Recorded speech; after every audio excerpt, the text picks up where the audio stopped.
रस रसिक श्रोताजन, श्रद्धामयी माताएं बहनें, भारत की भविष्य नौनिहाल बालक बालिकाएं, समस्त अतिथिजन, हमारे आचार्यजन,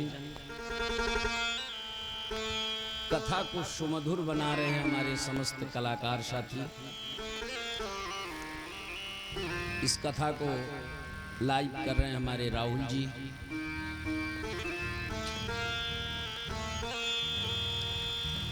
सभी को साधुवाद है। अनाथनाथ भगवान पृथ्वीनाथ के द्वार पर 1 वर्ष के अंतराल के बाद पुनः इस वर्ष सावन महीने में भगवान की कथा सुनाने का सुअवसर बाबा के आशीर्वाद से प्राप्त हुआ है।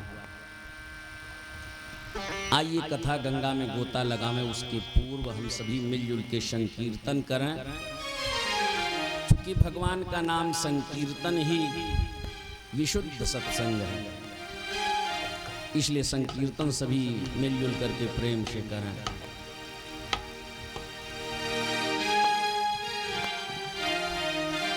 हरे राम राम राम सीता राम राम राम, हरे राम राम राम सीता राम राम राम।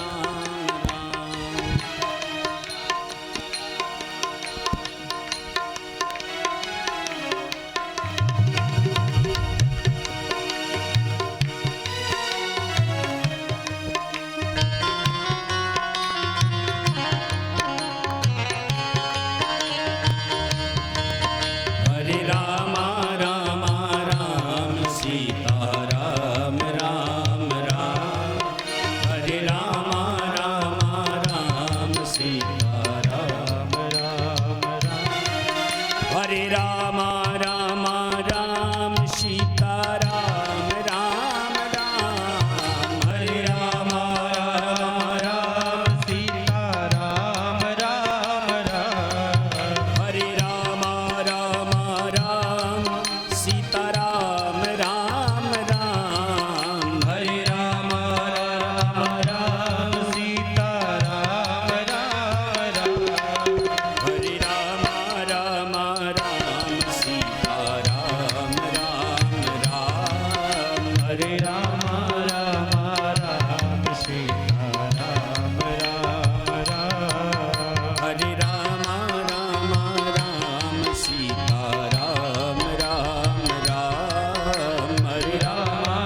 सीता रामचंद्र भगवान की, श्री राधा कृष्ण भगवान की, श्री गौरी शंकर भगवान की, श्री हनुमान जी महाराज की, पूज्य गोस्वामी श्री तुलसीदास जी महाराज की, सरयू मैया की, गणेश भगवान की, कार्तिकेय भगवान की, आदि शक्ति जगत जननी माता की, श्री नंदीश्वर भगवान की, समस्त भक्त वृंद की, हर हर महादेव। जय जय श्री सीताराम, जय जय श्री राधेश्याम।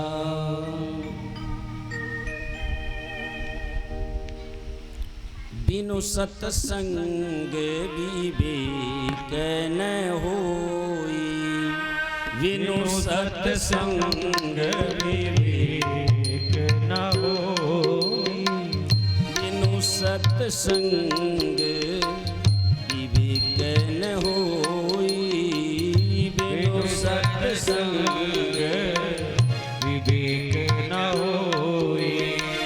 राम कृपा बिनु सुलभ न सोई, राम कृपा बिनु सुलभ न सोई, बिनु सत्संग विवेक न होई, बिनु सत्संग विवेक न होई, बिनु सत्संग विवेक न होई, विवेक न होई। कलि पावनावतार पूज्यपाद गोस्वामी श्री तुलसीदास जी महाराज श्री रामचरितमानस के माध्यम से यह महत्वपूर्ण पंक्ति प्रस्तुत कर रहे। आशय है कि बिना महापुरुषों के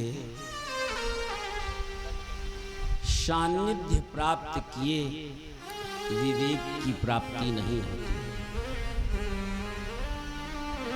सच्चा विवेक संतों के सत्संग से ही जीवन में प्राप्त होता है, और सत्संग बिना भगवान की कृपा के सुलभ नहीं है। भगवान अतिशय कृपा करते हैं हमारे आपके जीवन में, तो सत्संग सुलभ होता है। इस विषम परिस्थिति में कोरोना का अदृश्य वायरस पूरी दुनिया को त्रस्त कर रहा है। हर व्यक्ति भयभीत है, निर्बल है। इस परिस्थिति में भी हमारा आपका विश्वास अडिग है कि ये सत्संग की ही देन है, और वह सत्संग भगवान पृथ्वीनाथ के आशीर्वाद का देन है।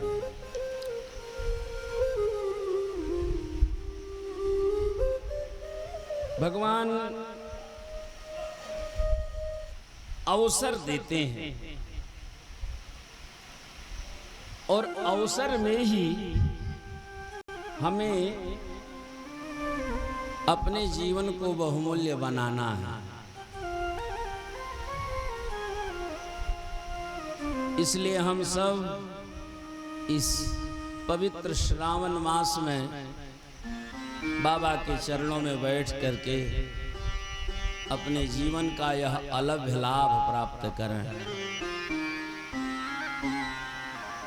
भगवान का गुणगान सुने, इससे उत्तम हमारे आपके जीवन के लिए अन्य कोई साधन नहीं है। प्रतिदिन भगवान सूर्य उगते हैं और डूब जाते हैं। भगवान भुवन भास्कर के उगने और डूबने के साथ हमारे जीवन का एक एक दिन घटता चला जाता है। फिर क्रमशः एक एक वर्ष घटने लगता है, एक दिन सारी आयु समाप्त हो जाती है।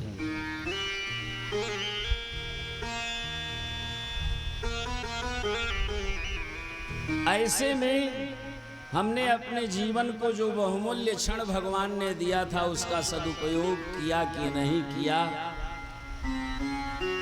ये विचार करना है।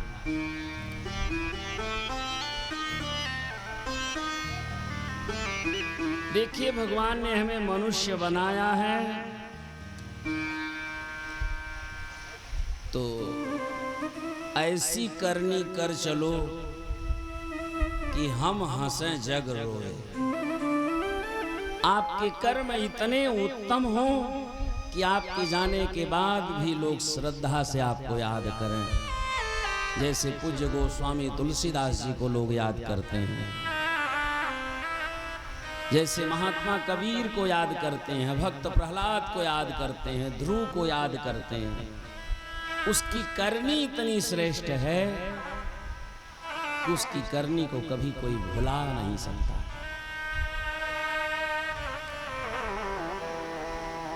लेकिन इन महापुरुषों का गुणगान सत्संग के माध्यम से ही जीवन में प्राप्त होगा।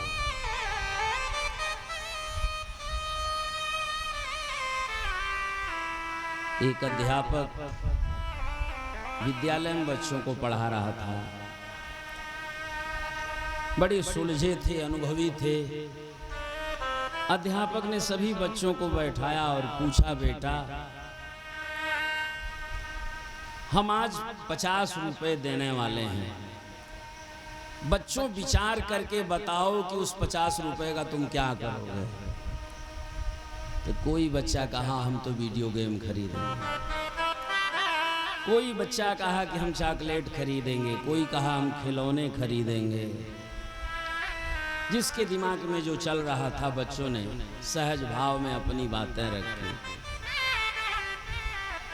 लेकिन एक किनारे में एक होनहार गरीब घर का बच्चा बैठा था, वो कुछ नहीं बोल रहा था। अध्यापक ने पूछा, बेटा तुम क्यों नहीं बोलते, तू भी अपनी चॉइस बता। बच्चे ने कहा कि मास्टर साहब हमें आप 50 रुपए दोगे ना तो हम अपने माँ के लिए चश्मा खरीदेंगे। अध्यापक ने कहा मैं तुम्हें दे रहा हूं, अरे माँ के लिए चश्मा तो तुम्हारे पिता भी खरीद सकते हैं। बच्चे ने कहा, गुरुदेव मेरे पिता नहीं है, मेरे पिता तो स्वर्गवासी हो गए। परिवार में 2 ही सदस्य हैं, मेरी माँ है, मैं उसका बेटा हूँ। मेरी माँ भी सिलाई कढ़ाई का काम करती है, लोगों के कपड़े सिलती है, उससे जो 2-4 पैसे मिलते हैं उसी से हमको पढ़ाती है, पालती पोसती है। लेकिन मेरी माँ की आंखें अब कमज़ोर हो गई हैं, अब वो सिलाई कढ़ाई करने में चश्मा न होने से उसको कठिनाई होती है।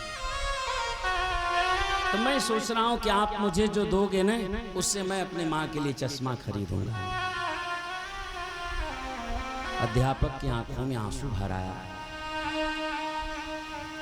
कि बच्चा कितना बुद्धिमान है।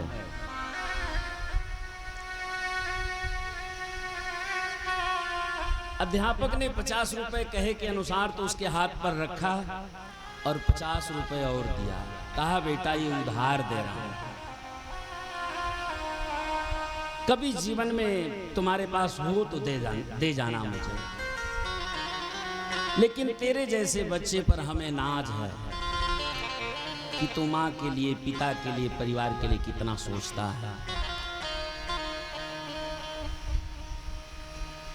मैं चाहता हूं कि तू बड़ा आदमी बन, तू पढ़ लिख करके आगे बढ़ और जब तेरे पास कमाई हो तब दे जाना। बच्चा बुद्धिमान था, होनहार था, माँ की वेदना, परिवार की संवेदना समझता था। पढ़ लिख करके भविष्य में कलेक्टर बन गया। 20 वर्ष बीत गए, अब तो उसे लाल बत्ती वाली गाड़ी भी मिल गई।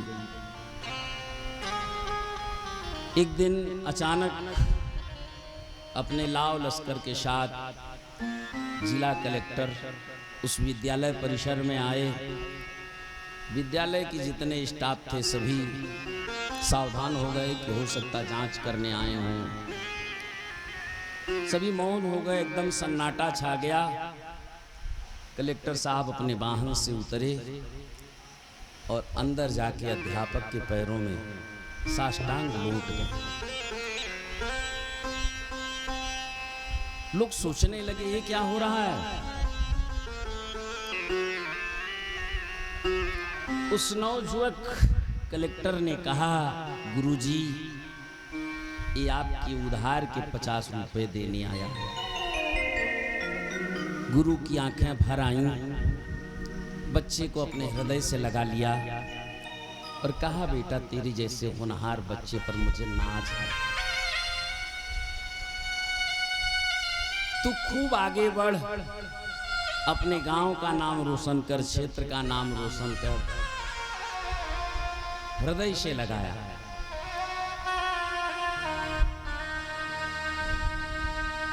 ये अध्यापक की, गुरुजनों की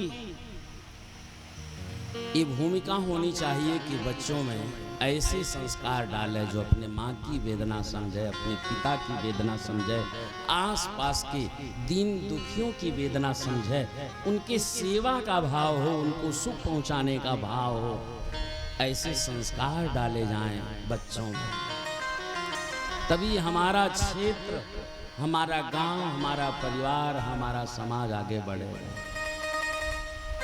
सत्संग यही करता, ये भी एक विद्यालय ही है जो हमारे अंदर संस्कार के बीजारोपण करता है। भक्ति तरु पौधा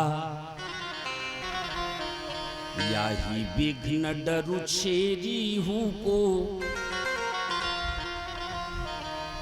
सत्संग जब हम श्रवण करते हैं ना, तो हमारे हृदय मंदिर में एक भक्ति का पौधा लग जाता है।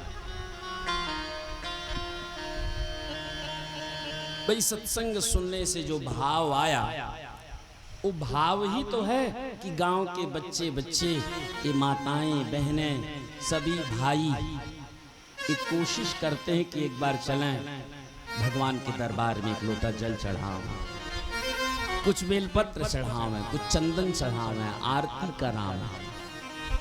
बाबा तो बुलाने नहीं जाते, लेकिन हमारे हृदय मंदिर में जो भक्ति का पौधा लगा है, वही भक्ति हमें प्रेरित करती है कि चल बाबा के दरबार।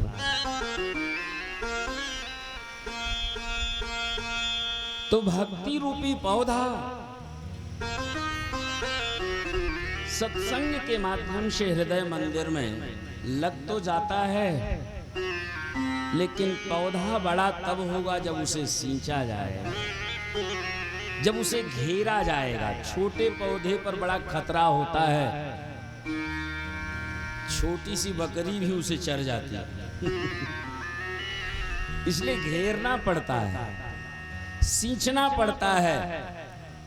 वही पौधा बढ़ते बढ़ते सत्संग के जल से सींचते सींचते, बाबा की भक्ति रूपी भावना के जल से सींचते सींचते, जब भक्ति का वृक्ष एक विशाल पेड़ बन जाता है, तो बकरी क्या कहे, गजराज भी चाहे तो उसे नहीं हिला सकता। इसलिए भक्ति भाव का जो पौधा हृदय मंदिर में लगता है, उसे संस्कार के, सत्संग के और बाबा के पूजन दर्शन रूपी जल से सींचते रहिए, सींचते रहिए। एक क्रम, एक टूटे ना, एक क्रम बढ़ना चाहिए। जैसे तेल की धारा गिराओ तो तेल की धार जल्दी टूटती नहीं, अखंड गिरती। ऐसे ही भगवान की भक्ति भी अखंड होनी चाहिए। हर परिस्थिति में भगवान में विश्वास बना रहे।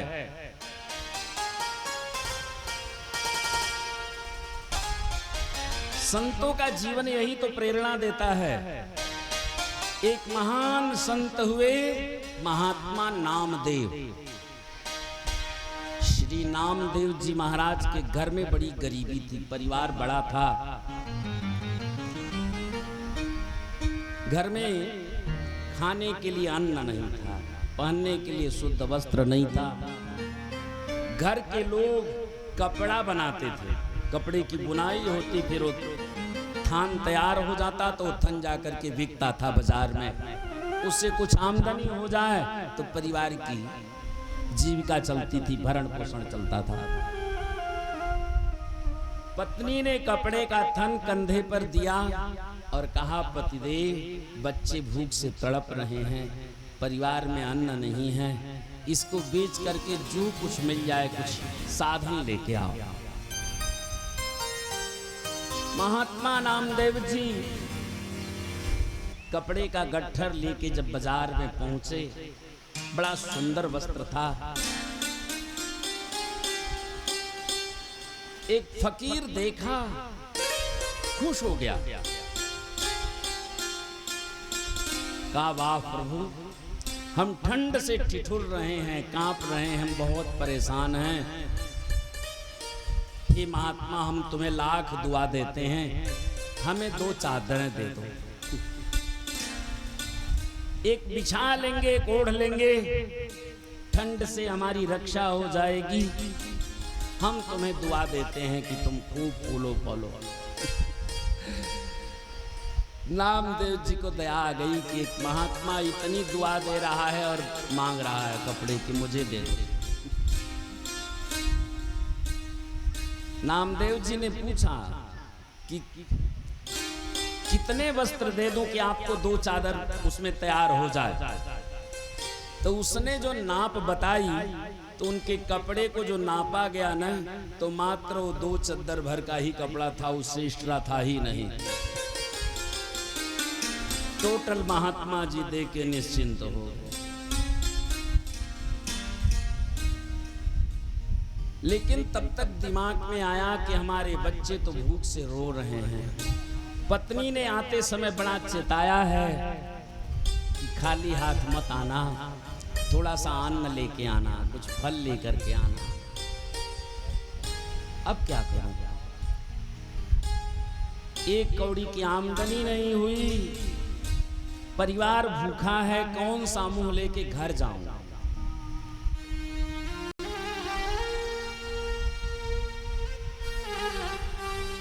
महात्मा तो आशीर्वाद दे रहा है जो पा गया।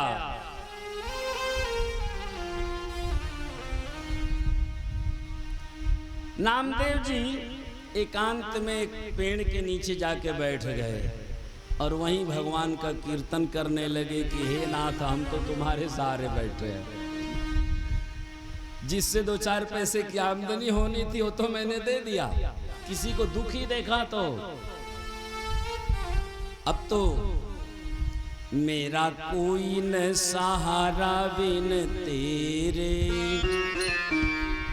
भगवान सहारा।